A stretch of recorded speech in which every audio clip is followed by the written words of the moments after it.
Hello friends, आज मैं आपको एक ऐसे इंजेक्शन के बारे में बताऊंगा जो कि कई तरह की जो बीमारियां हैं उनका समाधान आप उसे सिर्फ एक इंजेक्शन से कर सकते हैं। या यदि आपके पशु में जो बीमारियां मैं बता रहा हूं उस तरह की बीमारियां यदि आपके पशु में हैं तो अदर जो आप उसका ट्रीटमेंट कर रहे हैं तो उन इंजेक्शनों के साथ आप उस एक इंजेक्शन की सिंगल डोज आपको उस पशु को लगवानी है, यानी सिर्फ एक डोज आपको लगानी है।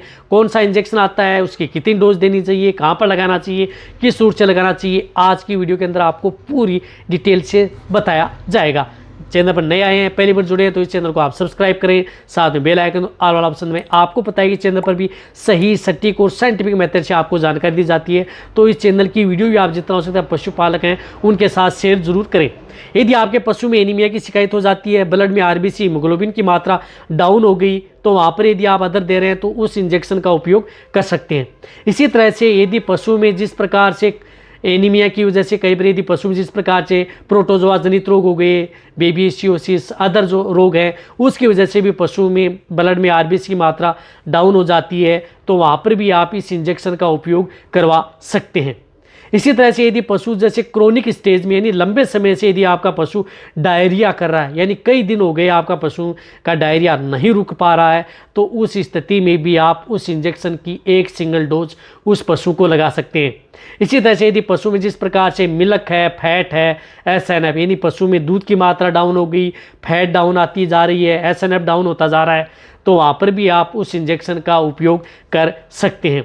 इसी तरह से यदि पशु की जिस प्रकार से इम्यूनिटी बढ़ाने के लिए यदि इम्यूनिटी डाउन हो गई है तो इम्यूनिटी को बूस्ट करने के लिए भी आप उस इंजेक्शन का काम करता है। इसी तरह से यदि पशु में जिस प्रकार से रंग परिवर्तन हो रहा है, स्किन यदि रंग परिवर्तन हो रहा है तो वहाँ पर आप इस इंजेक्शन का उपयोग कर सकते हैं। या स्किन पर दाग धब्बे हो गए हैं जो सफ़ेद या लाल कलर के जा नहीं रहे हैं, तो वहाँ पर भी आप उस इंजेक्शन का उपयोग किया जाता है।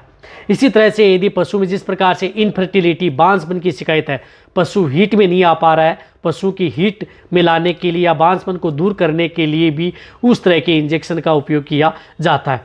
देखो, जो मैंने आपको बातें बताई हैं उस तरह की स्थिति में आप उस इंजेक्शन का उपयोग कर सकते हैं। देखो, मैं कौन से इंजेक्शन की बात कर रहा हूँ, मैं बात कर रहा हूँ कुरान 9 इंजेक्शन, जिसके अंदर साल्ट आता है कॉपर प्लस ग्लाइसिन इंजेक्शन, यानी कॉपर ग्लाइसिन का इंजेक्शन है। कुरान जो वेट केयर का आता है, जिस तरह से ये 3 ml का ये इंजेक्शन आता है, जो इस तरह से 3 ml की जो ये वाइल आती है, इस इंजेक्शन का उपयोग इस तरह की डिजीज़ जो मैंने बताई, इन डिजीज़ में आप अपने पशु में सिंगल डोज आप अपने पशु में प्रयोग करवा सकते हैं।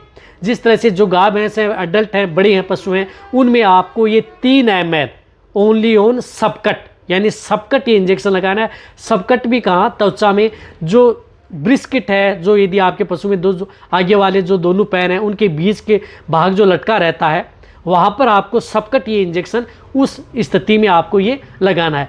लगाना आपको ये सिर्फ सिंगल डोज है, ऐसा नहीं कि यदि आपने आज लगा दिया, लगातार लगा सकते हैं। एक बार लगाने के बाद में भी आपके पशु में कई दिनों तक काम करता है। ज़्यादा दिक्कत है तो आप इसको रिपीट भी किया जा सकता है, लेकिन आपको ये सिंगल डोज ही आप अपने पशु में प्रयोग करें। जिस तरह से यदि पशु प्रेगनेंसी स्टेज में है, यदि इस तरह की लास्ट स्टेज में है, तो आप इस इंजेक्शन का उपयोग वैसे नहीं करना चाहिए। इस बात का ध्यान में रखना। यदि शुरुआती स्टेज है, यदि इस तरह की दिक्कतें यदि पशु में हो गई है, तो ये इंजेक्शन आप अपने वेटेरिनियन से ही इस इंजेक्शन का उपयोग पशु में करवाना है। जो मैंने आपको ये जितनी डिजीज़ बताई हैं, इन सभी डिजीज़ में आप यदि इलाज कर रहे हैं तो उनमें सपोर्ट थेरेपी के तौर पर आप ये इंजेक्शन उन पशुओं में प्रयोग करा सकते हैं। और नई सिरिंज व नई नीडल का ही उपयोग करें। ये इंजेक्शन आप जब भी यदि प्रयोग करते हैं तो बहुत अच्छा रिजल्ट देने वाला इंजेक्शन है। जो कई इसके अलावा और भी कई तरह की बीमारियों में ये इंजेक्शन पशु में काम करता है, यदि आप अपने पशु में अच्छा रिजल्ट लेना चाहते हैं तो।